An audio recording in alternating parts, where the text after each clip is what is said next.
Olá pessoal, vamos continuar então a nossa discussão sobre base e dimensão. Bom, na última aula a gente introduziu o conceito de coordenadas de um vetor, né? Então esse conceito de coordenadas de um vetor é super importante. E nesta aula a gente vai estudar como é que a gente muda, como é que a gente observa as coordenadas de um vetor numa base, dado que eu sei as coordenadas de um vetor numa outra base, certo? Bom, primeiramente, deixa eu colocar aqui em modo tela cheia.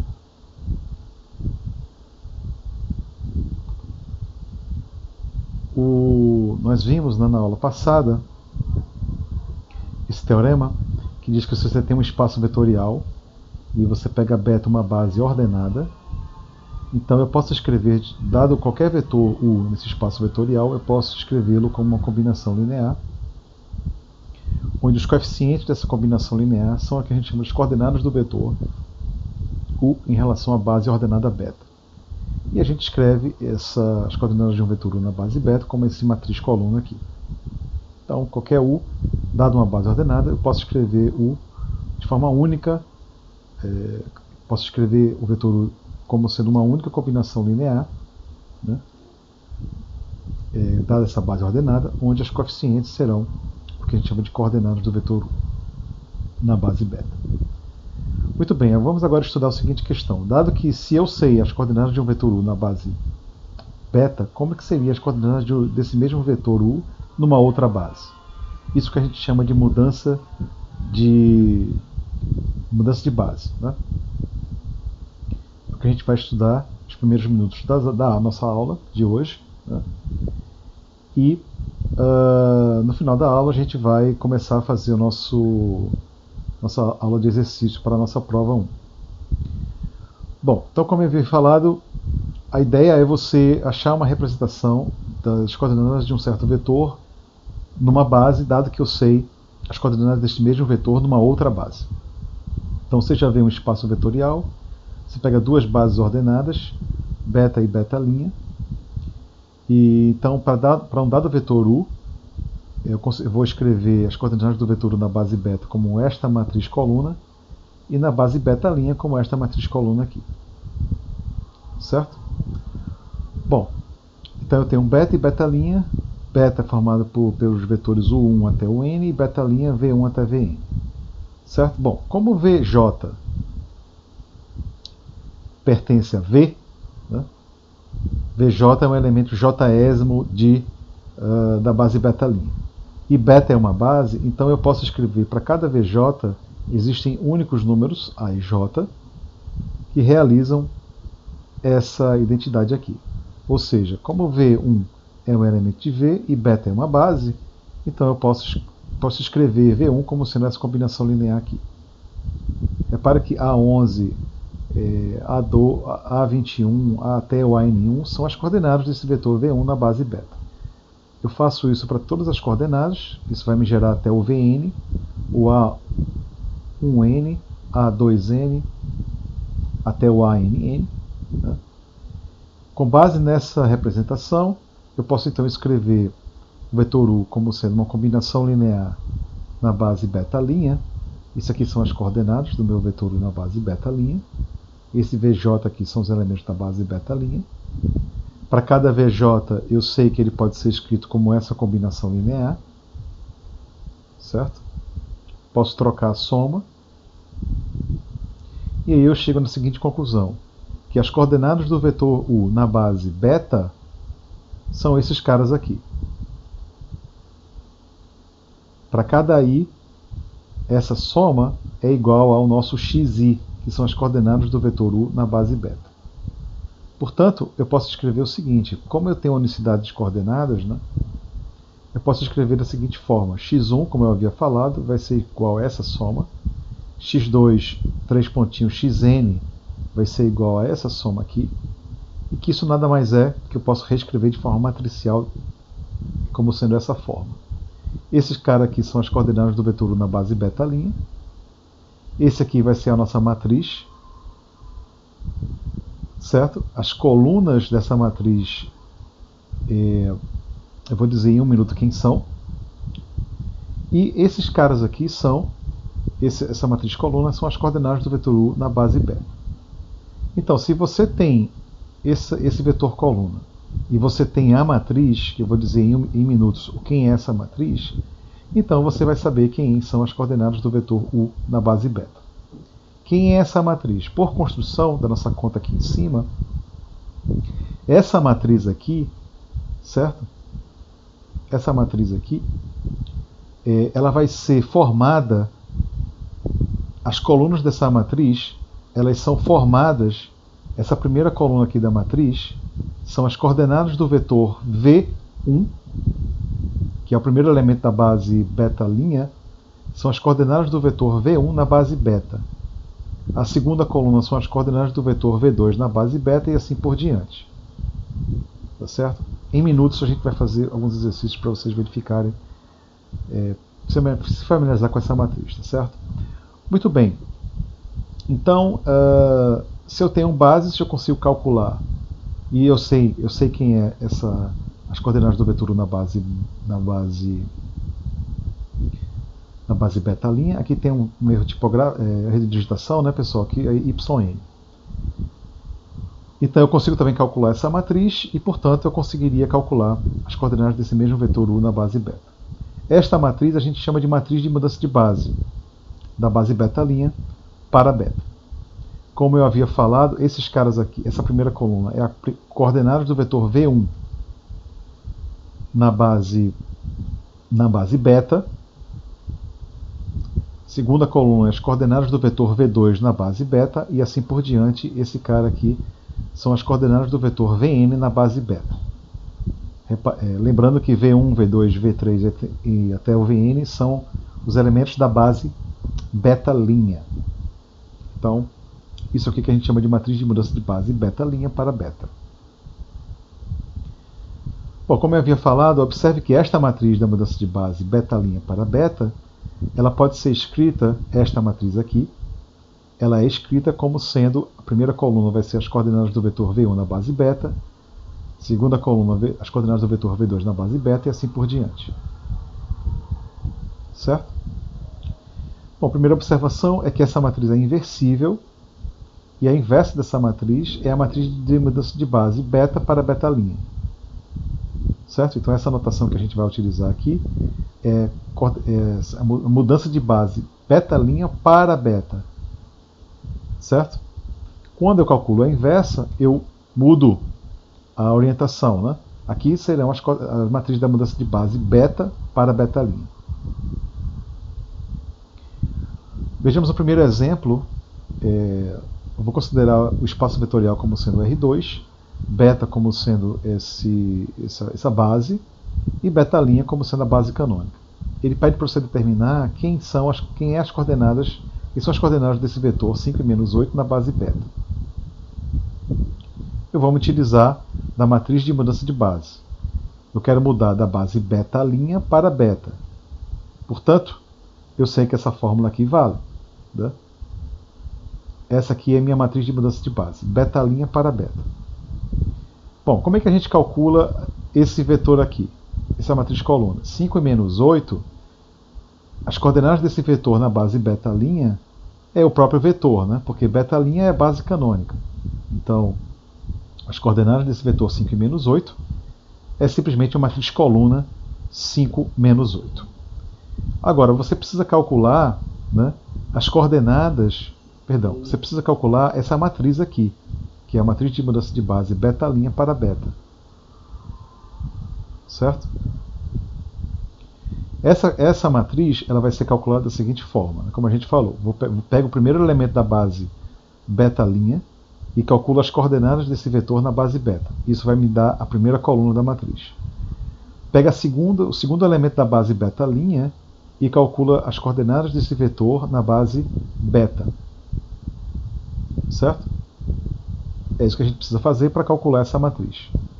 Calculou essa matriz, você sabe quem é essa matriz coluna, que é 5 menos 8, e aí você vai saber calcular quem são as coordenadas desse vetor 5 menos 8 na base beta. Bom, muito bem.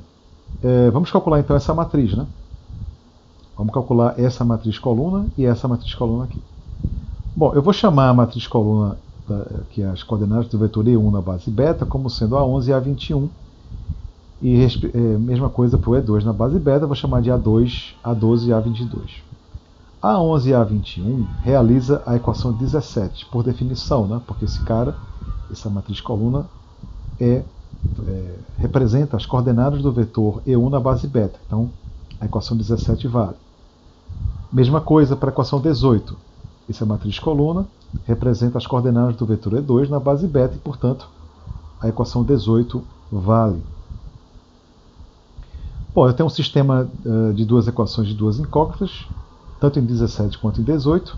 Então, é fácil resolver esse sistema. Resolve o sistema e acha quem é A11 e A21. Isso vai ser a primeira coluna da matriz. E A12 e A22 vai ser a segunda coluna da matriz. Né? Solucionando 17 e 18, você chega nessa resposta. E aí, as coordenadas, essa matriz de mudança de base beta' para beta, vai ser essa matriz aqui. Se você quiser colocar 1 sobre 11 em evidência. E logo, as coordenadas do vetor 5 e menos 8 na base beta, vai ser essa multiplicação aqui dessa matriz com essa matriz coluna, multiplicada por esse escalar, que vai dar igual ao vetor coluna, a matriz coluna 4 e menos 1. Certo? Resolvendo então o nosso exemplo. Vejamos algum outro exemplo. Eu continuo agora com o espaço vetorial como sendo o plano cartesiano. Eu vou considerar beta essa base aqui e beta' uma outra base, duas bases ordenadas. Né? Esse exemplo é um pouco diferente do primeiro. Aqui eu dou a matriz. Eu dou a matriz de mudança de base beta' para beta. Certo? Eu dou essa matriz de mudança de base beta' para beta. Eu digo que é essa matriz aqui. E eu peço para você achar quem é o beta'. Certo? É um pouco diferente do exemplo passado. Bom, eu vou designar beta' como sendo essa base ordenada aqui, V1 e V2, e eu tenho que achar quem é V1 e V2. Eu vou denotar V1 como sendo esse vetor, e V2 como sendo esse vetor aqui. Bom, eu sei que a matriz de mudança de base beta' para beta é escrito dessa forma. Né? Isso eu sei dos slides passados. Né? Bom, se eu sei que a matriz é essa, de um lado, e eu sei também que esta mesma matriz pode ser calculada desta forma, então eu sei quem são as coordenadas do vetor V1 na base beta. É precisamente 1 e 1. Eu também sei que as coordenadas do meu vetor V2 na base beta é 1 e menos 1. Isso é importante porque eu quero calcular quem é V1 e V2. Então, essa matriz me dá a informação de que as coordenadas do vetor V1 na base beta é 1 e 1, e as coordenadas do meu vetor V2 na base beta é 1 e menos 1. Isso é suficiente para eu saber quem é V1 e V2. Né? Por quê? Por definição, o vetor V1, A e B, ele é uma combinação linear de 1, 2 e 3 e menos 6, onde os coeficientes dessa combinação linear é precisamente as coordenadas do vetor V1 na base beta, que é 1 e 1. Mesma coisa eu faço para o vetor CD, e aí V1 é igual a esse vetor, e V2 é igual a esse vetor, e aí eu resolvo o meu exemplo. Certo? Muito bem, pessoal, é isso. A gente acaba o assunto para o teste 1. Vamos agora fazer nossa aula de revisão. Eu vou começar a aula de revisão e na próxima aula nós faremos então o término dessa aula de revisão, certo? Bom, eu vou começar com o exercício 10, vou começar com o conceito de espaços vetoriais, é o exercício 10 do Andrade, página 31. Considere ver o plano cartesiano. Né? Eu vou somar vetores dessa forma aqui. Dado o x1, x2 e v, y1, y2 e alfa um número real, eu vou somar vetores dessa forma aqui. Repare que aqui não é a forma canônica, estou diminuindo x1 menos y1, x2 menos y2. E eu estou multiplicando o escalar por um vetor dessa forma aqui. A pergunta que ele faz é: V com as operações acima é um espaço vetorial? Bom, a resposta é não. Em geral, U mais V é diferente de V mais U. Bom, de fato, vou pegar um exemplo concreto aqui, U como sendo 2 e 7, V 3 e menos 1.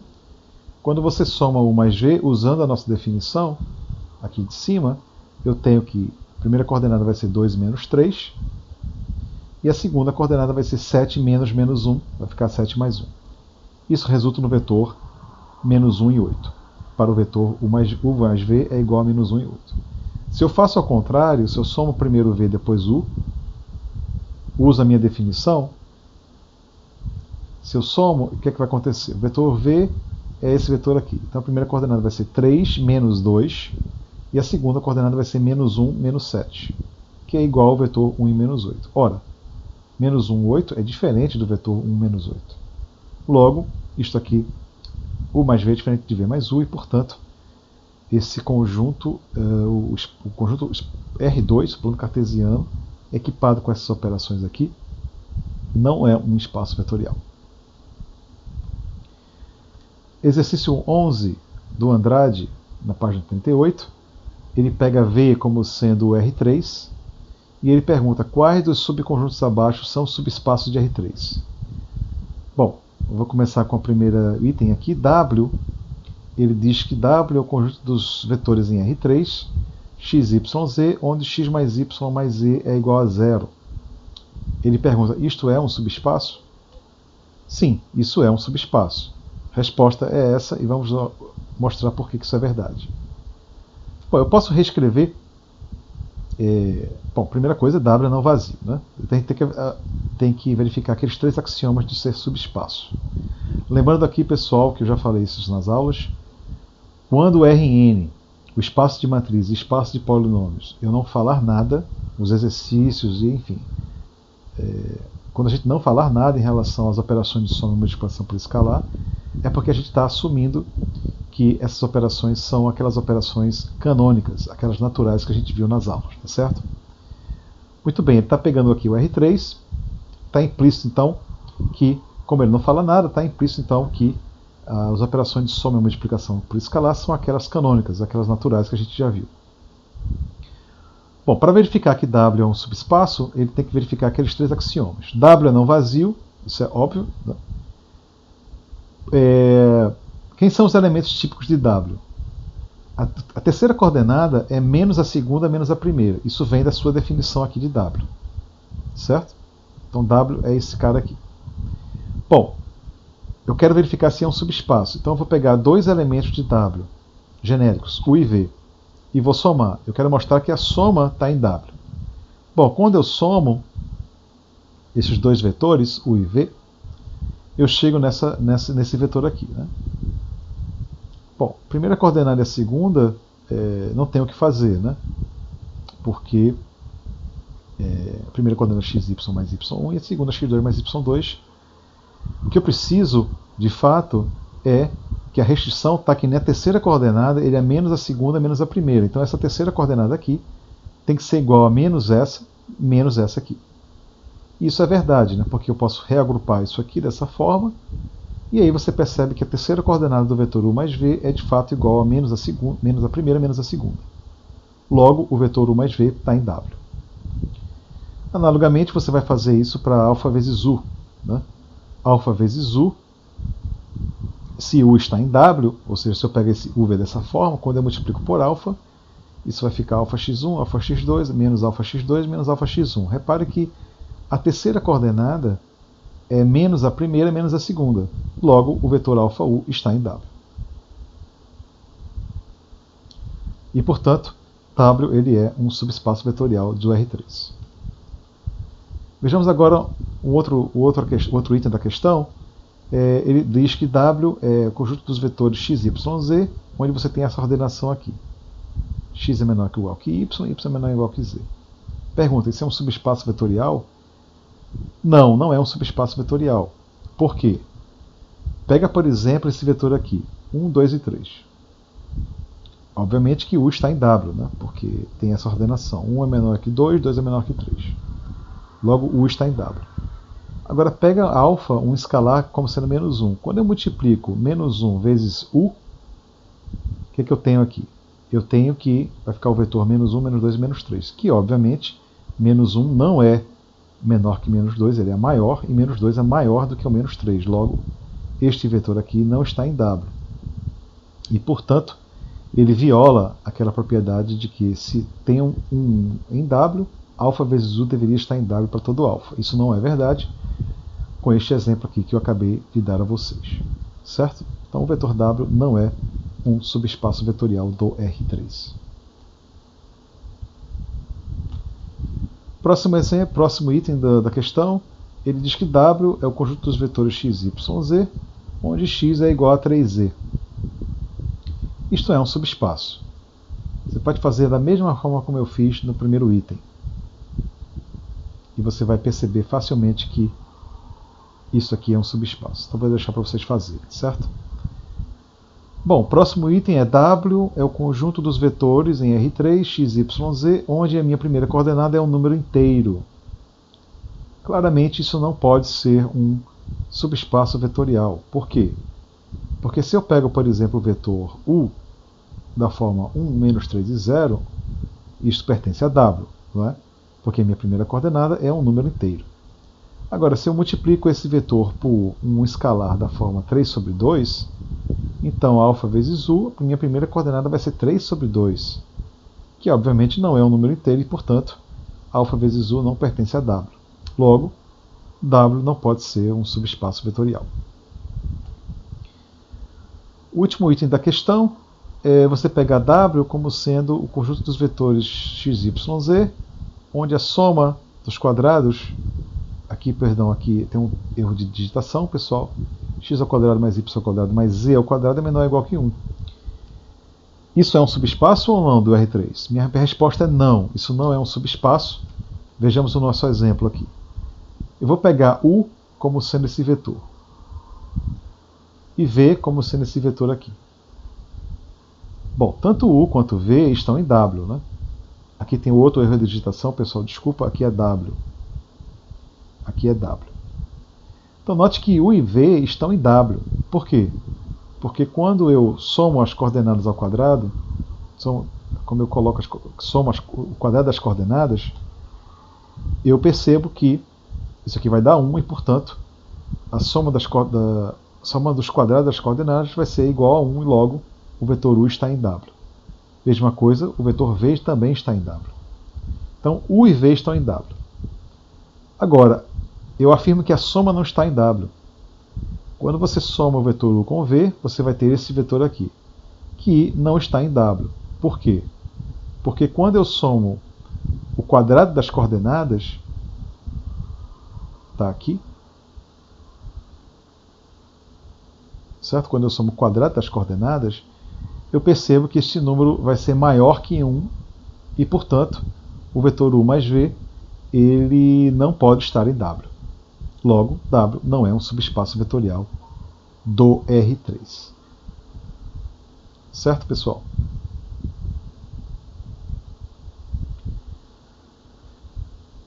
O outro vetor... bom, desculpa, ainda tem mais um item, né? O último item, eu acredito que seja o último item. Não, tem vários outros itens aqui. Vamos continuar então. Nesse item da questão, W ele é o conjunto dos vetores em R3, cuja primeira coordenada x é maior ou igual a 0. Esse subconjunto não é um subespaço vetorial. Por quê? Ora, se você pega um vetor da forma 1, menos 3 e 2, esse vetor está em W, né? Porque minha primeira coordenada é positiva, é não negativa, melhor dizendo, né? Mas quando você multiplica por um escalar, digamos, alfa igual a menos 1, ele deixa de estar em W, porque aí minha primeira coordenada, nesse caso, vai ficar menos 1. E menos 1 não é maior ou igual que 0. Logo, W não pode ser um subespaço vetorial do R3. Bom, W, ele pergunta, W, o conjunto dos vetores x, y, z, onde a multiplicação de x vezes y é nula. Bom, eu afirmo que isso também não é um subespaço. Por quê? Repare que eu posso pegar U como sendo... Posso pegar um vetor U em W como sendo o vetor 0, 1 e 3. Né? Sempre que eu pego uma das coordenadas como 0, esse vetor estará em W, porque a multiplicação da primeira e segunda coordenada é 0. Então, esse vetor aqui está em W. O vetor V também está em W, né, porque minha segunda coordenada é 0, né, 0 vezes 2 é 0. Então, ambos estão em W. Mas quando eu somo o vetor U e V, eu tenho o vetor 2, 1 e 10. Né?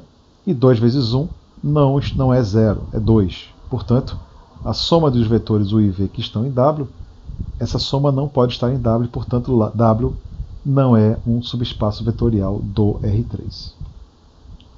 Bom, o último item da questão, ele pergunta se W se esse W aqui, se esse subconjunto do R3, ele é um subespaço. A resposta é não, ele não é um subespaço. Por quê?